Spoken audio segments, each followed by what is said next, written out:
Hai, Assalamualaikum. Selamat petang semua.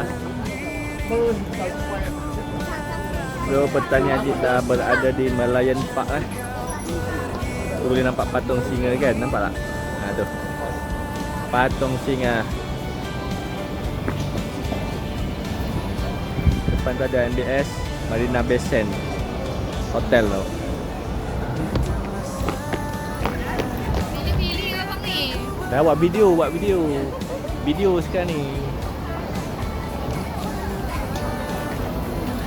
Ini antara tempat wajib lah kita akan bawa siapa yang join trip kita Singapore day trip ni.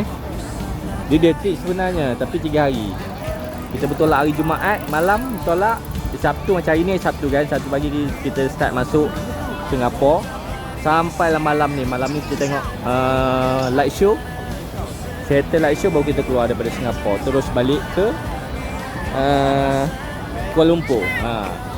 Jadi awal pagi Ahad dah sampai lah. Dalam pukul 3 pagi macam tu dah sampai ke Kuala Lumpur lah.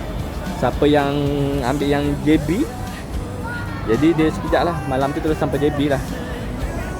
Jadi siapa-siapa yang nak join tu boleh contact Ajib Kita normally biasanya 2 minggu sekali ada trip datang ke sini daripada KL dan juga daripada JB. Siapa yang duduk kat Melaka tu ke ataupun kat Seremban tu boleh dia naik daripada mana-mana area yang terdekat lah, Nilai ke Air Keroh ke boleh juga. Okay, anything boleh contact Bye. Assalamualaikum.